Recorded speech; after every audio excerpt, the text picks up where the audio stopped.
Kita masuk di latar belakang Injil sebagai kabar baik keselamatan dalam Yesus Kristus selalu hadir dan berinkarnasi dalam konteks kehidupan manusia yang kaya akan kompleksitas sosial dan budaya.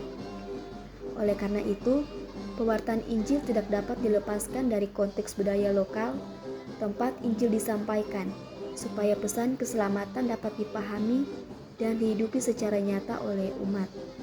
Gereja sebagai tubuh Kristus yang diutus ke dunia dituntut untuk menggunakan cara-cara kontekstual dalam menyampaikan Injil, termasuk melalui seni musik, ritual, dan tradisi lokal yang menjadi media efektif agar kebenaran pesan diterima tanpa menghilangkan nilai budaya asli.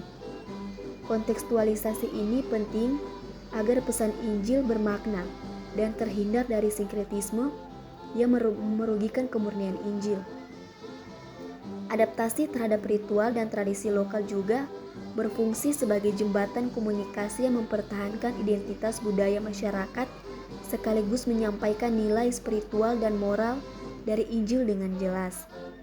Pendekatan ini membantu mengatasi hambatan budaya dalam pewartaan lintas budaya dan memantapkan pemahaman bahwa Injil adalah kabar baik universal untuk semua bangsa dan budaya.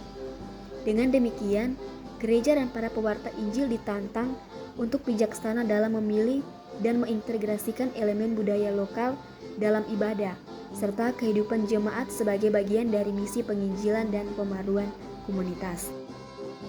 Berikutnya, inkulturasi Injil melalui musik, ritual, dan tradisi lokal. Pewartaan Injil melalui seni musik, ritual, dan tradisi lokal, yakni seni dan musik memiliki peranan yang sangat penting dalam mengungkapkan iman dan menyampaikan pesan Injil. Dalam sejarah gereja, musik telah menjadi medium rohani yang kuat untuk mengekspresikan pujian, syukur, dan doa umat beriman. Dalam konteks Indonesia yang sangat majemuk, seni dan musik lokal menjadi sarana yang potensial untuk mengungkapkan kebenaran Injil secara lebih mendalam dan menyentuh. Baik, kita masuk dalam konteks khususnya masyarakat di Minahasa. Musik kolintang kayu merupakan salah satu kekayaan budaya yang dapat dijadikan wadah pewartaan Injil. Kolintang sebagai alat musik tradisional Minahasa memiliki sejarah panjang yang terkait dengan ritual adat, upacara penghormatan, dan ekspresi kebersamaan. Kini, musik kolintang tidak hanya dimainkan dalam acara budaya atau seremonial, tetapi juga diintegrasikan ke dalam ibadah gereja, baik dalam bentuk pujian, pengiring liturgi, maupun musik perayaan. Perkembangan musik kolintang di Minahasa tidak dapat dipisahkan dari konteks budaya dan tradisi musik vokal yang telah hidup dan berkembang sejak lama dalam masyarakat. Sebelum kolintang dikenal luas, suku bangsa Minahasa telah memiliki berbagai bentuk musik vokal seperti pupurengkeyen, tarendem, wiwinsonen, dan rerani yang berfungsi sebagai sarana pendidikan, ritual, hiburan, serta media sosial dan religius. Sejak Nelwan Katuk mempopulerkan musik kolintang, masyarakat Minahasa mulai menumbuhkan kembali semangat untuk mengenal dan mengembangkan seni musik tradisionalnya. Kolintang yang semula dimainkan secara sederhana di kebun-kebun bertransformasi menjadi bentuk orkestra yang mampu disejajarkan dengan alat musik barat seperti gitar dan string bass. Penyebarannya di seluruh wilayah Minahasa. Fenomena ini sejalan dengan kesadaran baru masyarakat Minahasa pada pertengahan tahun 1950-an yang ingin kembali menghargai kekayaan warisan nenek moyang mereka. Hal ini sejalan dengan pola yang terjadi pada musik vokal di Minahasa, di mana unsur kepercayaan lama diadaptasi ke dalam konteks baru. Misalnya ketika nyanyian pujian kepada Opo Empung diubah menjadi pujian kepada Tuhan setelah masuknya agama Kristen. Dengan demikian, perkembangan musik kolintang mencerminkan dinamika budaya Minahasa yang mampu beradaptasi, berinovasi, dan tetap berakar pada nilai-nilai tradisi. Proses ini menunjukkan bahwa Injil dapat diwartakan melalui bentuk-bentuk seni dan ritual lokal yang dimaknai ulang dalam terang iman Kristen.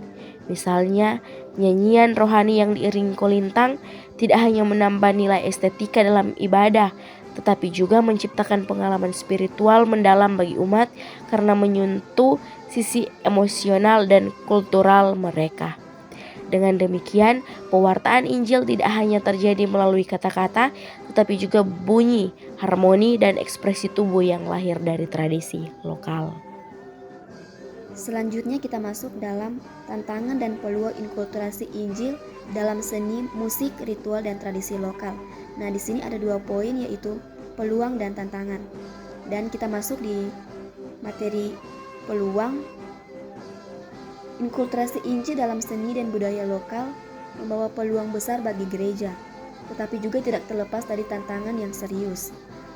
Peluangnya ialah menghadirkan Injil yang relevan dan dapat dimengerti oleh umat di tengah realitas hidup mereka.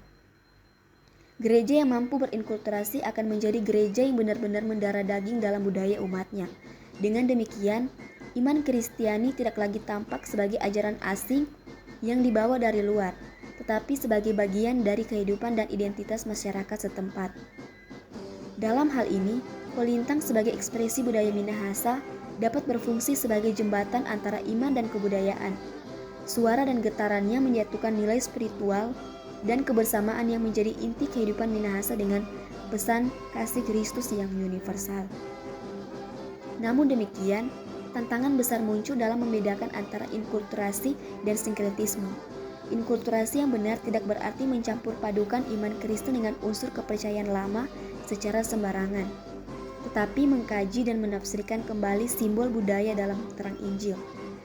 Gereja perlu berhati-hati agar seni dan ritual lokal tidak menggeser makna teologis iman, melainkan menjadi sarana pewartaan yang memperdalam relasi umat dengan Allah. Nah, disinilah diperlukan kebijaksanaan teologis dan pastoral dari para pemimpin gereja untuk menilai sejauh mana elemen budaya dapat diintegrasikan ke dalam kehidupan iman. Di sisi lain, inkulturasi seni dan musik juga membuka peluang untuk memperkaya liturgi dan persekutuan umat. Dalam ibadah yang menggunakan musik kolintang, umat dapat merasakan kehadiran Tuhan melalui nada-nada yang berasal dari akar budaya mereka sendiri. Ini merupakan bentuk teologi inkarnasional yang nyata, yang dimana Allah hadir dalam kebudayaan lokal dan berbicara melalui harmoni yang dikenal umat. Maka, inkulturasi bukanlah ancaman bagi kemurnian iman, melainkan peluang bagi gereja untuk memperlihatkan bahwa Kristus sungguh hadir di tengah budaya lokal. Berikutnya, penilaian teologis gereja terhadap unsur budaya lokal. Dalam menghadapi perjumpaan antara Injil dan budaya lokal, gereja perlu memiliki sikap teologis yang bijak dan kontekstual. Gereja tidak boleh menolak budaya begitu saja, tetapi juga tidak boleh menerimanya tanpa penilaian teologis. Menurut Emanuel Gerrit Singing, berteolog di Indonesia haruslah berakal dari bumi Indonesia, tetapi tetap berpijak pada Injil. Artinya, setiap unsur budaya, termasuk musik kolintang tadi, harus dinilai dalam terang Injil Kristus. Apakah dapat menumbuhkan iman, memperdalam relasi antara manusia dan Allah, serta memperkuat persekutuan umat? Jika ya, maka unsur budaya tersebut dapat diangkat menjadi sarana iman. Kesimpulannya, inkulturasi Injil melalui seni musik dan tradisi lokal merupakan proses penting yang memungkinkan gereja menghadirkan pesan Injil secara kontekstual dan bermakna bagi umatnya. Nah, musik kolintang Minahasa menjadi contoh nyata bagaimana budaya lokal dapat diintegrasikan dalam kehidupan iman tanpa menghilangkan nilai tradisional maupun makna teologis. Nah, kolintang tidak hanya memperkaya pengalaman ibadah secara estetika, tetapi juga menjadi sarana spiritual yang menyatukan umat dalam bahasa budaya mereka sendiri. Melalui festival standarisasi dan pendidikan formal, kolintang diperkuat sebagai simbol identitas budaya sekaligus media pewartaan Injil yang hidup. Namun, Inkulturasi harus dilakukan dengan kebijaksanaan teologis agar tidak menimbulkan sinkretisme yang dapat menggeser makna iman Kristen. Gereja perlu menilai setiap elemen budaya dengan kriteria apakah elemen tersebut dapat memperdalam hubungan umat dengan Allah dan memperkuat komunitas iman.